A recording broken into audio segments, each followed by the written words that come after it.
Hello and welcome to the Experiencing Love podcast. I'm your host, Philip Jocks, and I'm so glad that you're here. As sort of a continuation from yesterday, I have a bit of an update. I spent the rest of my day thinking about how I was feeling off and why I was feeling off, and pretty much wondering what the lesson was, what the lesson is that I'm meant to learn at this time. I know how it is that if I don't learn this lesson now, I'm just going to keep doing it over and over and over again. And a bit of an insight came to me last night as I was going to bed. Before going to bed and I was doing my reading, I ended up just taking this moment to pause and to just ask myself and ask the universe and ask God, what am I meant to learn here? What's the lesson? What am I missing? Why do I feel this way now? And then I continued reading. And so about 20-30 minutes later, as I'm about to fall asleep, I had this thought where I was just comparing the things I do with how I feel. And I was remembering how a few weeks ago, I was super focused on my health and my energy. And I remembered that I really felt good during that time. And the thing that made me feel bad or guilty during that time was that I felt as though I wasn't doing enough work. And enough as in quantity. And so I cut back on how much time I spent exercising and how much time I spent preparing food that was healthy, nutritious, energizing. And I cut back on all those things to give myself more time to do work, to do things for my business. But the thing that I'm realizing now is that time wasn't so much the issue. And by that I mean, when I gave myself more time, I found that the quality of the work that I was doing drastically declined. And declined to the point that I wasn't driven to even work. So yeah, I allotted 7-8 hours a day to do work, but I would really only use 2 to 3 hours. And the rest I would find something else to do, or it would be spent with me staring at my computer, working at a quarter of the pace that I do when I'm in flow state, when I'm in that peak state, when I'm just going. And so now I have this mix of, okay, I have the time to do the work, but the quality of the work sucks, and I'm not exercising, and I'm not eating great. And I think this has me in an all-around worse mood than maybe not before, but in a different way. And so when I had this insight, I got to thinking about what could I do about it? What could I change? What could I do differently? And then I was also asking why I was even driven to change in the first place. And what I realized was I was being influenced by these external sources, these different books that I was reading and these videos that I was watching. And I was being influenced by this whole concept, this whole idea of never stop working, never stop grinding, always put in the hard work, which to a degree I 100% agree with, especially when it means being persistent in the face of challenges. But I think subconsciously I understood it as I need to put more time into this, which has proven to be the wrong answer for me. I think putting more time into the business is not a bad thing, so long as it's more time at the same quality that I was working at before. I've sacrificed quality for quantity, and because of that, everything has just sort of gone downhill. And then I had a bit of a different thought where I said, I enjoy exercising. I enjoy working out. I enjoy eating well and cooking. Why don't I incorporate that in what I do in my business? Or more so, I was thinking about there's a reason that I like those things, that I enjoy doing them, that it makes me feel good. Not everybody feels the same way, because I think if they did,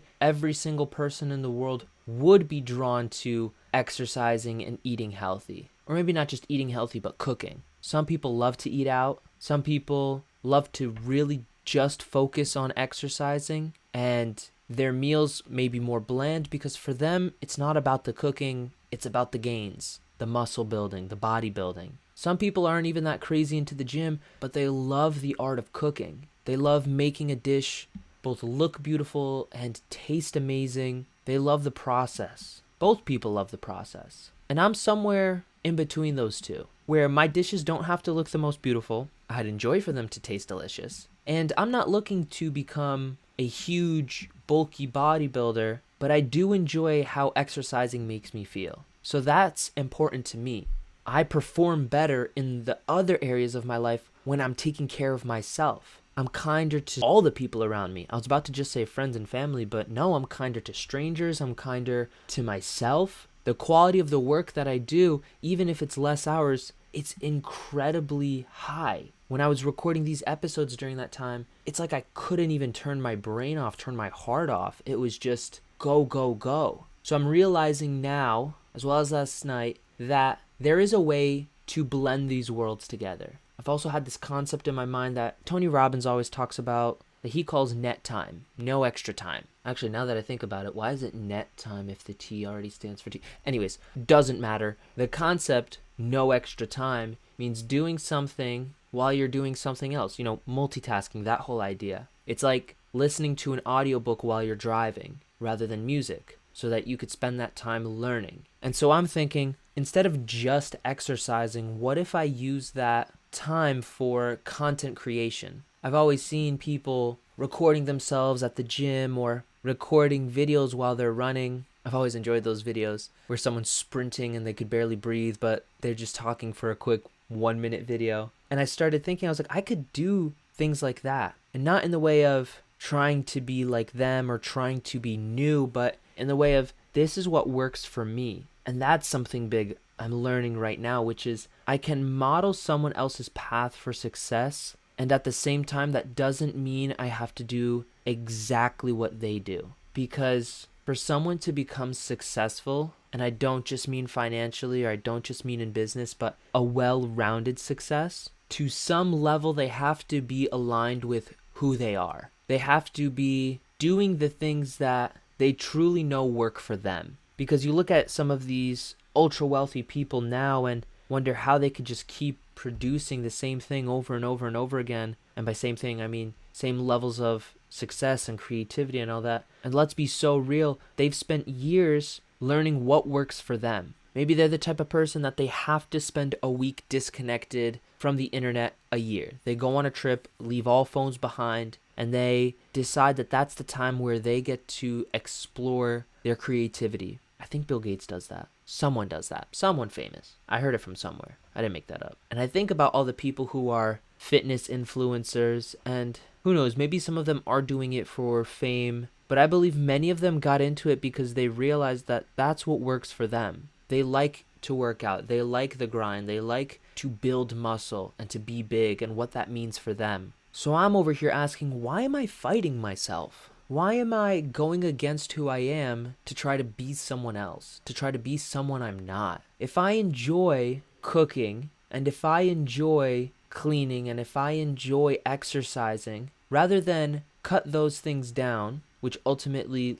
lowers my energy because I'm less excited for the day, why don't I just become resourceful and be creative and find a way to infuse my worlds together? Because I used to think I was looking for work-life balance. But I think what's more important to me is work-life integration, where my life is my work and my work is my life. It flows. It's not that I have a hard cutoff at a certain time and I become a different person at 6 p.m. when I decide, yep, work is done. Because I want to make my work, I want to make my business and my mission a representation of who I am. Not a product, not a service, but an extension of me. And to be an extension of me, well, I have to start living it. I love these real-time downloads because last night when I was getting this download, I realized I didn't even have the capacity or the energy to write it down on a piece of paper. I took out my phone and opened a voice memo with my eyes closed, and I just talked for like 2 minutes about all these ideas that I have because I got the ideas for a reason.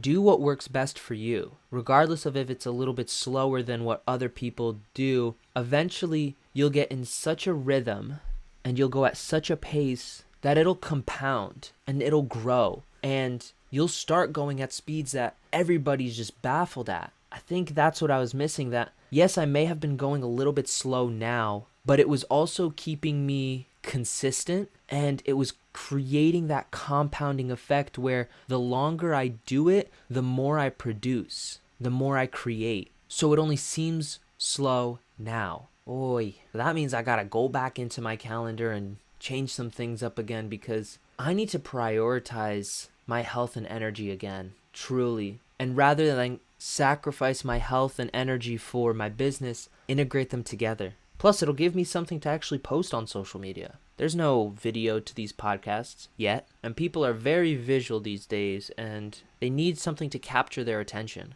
As great as my voice can be sometimes, well, it's not always going to be enough. I'm excited to play around with this. I'm excited to go running again. I'm excited to actually spend a bunch of time in the morning preparing my meals for the rest of the day so that I feel energized, I feel excited, and I feel focused enough to actually go to bed on time, get enough sleep, and set myself up for success the next day. I'm in this weird loop, this weird pattern right now where I don't set myself up, I sleep in a bit, my mornings are already shot, I don't do as much in the morning, I have to catch up later in the evening, I don't feel great, and so to feel better, I get my dopamine hits through YouTube shorts or whatever else I'm watching, maybe it's on Facebook, and then time flies and I'm late to bed. Boom, I go to bed and I sleep in the next day to catch up on sleep because I do love my sleep. So I'm just breaking the pattern right now. Oh, this is so good. Oh, I'm so excited.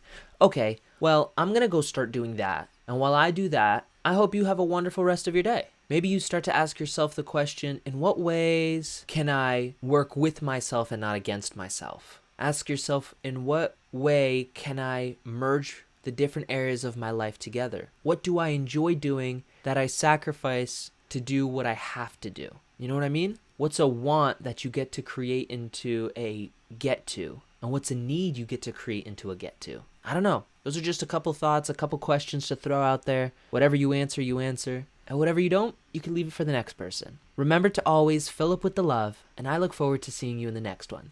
I love you.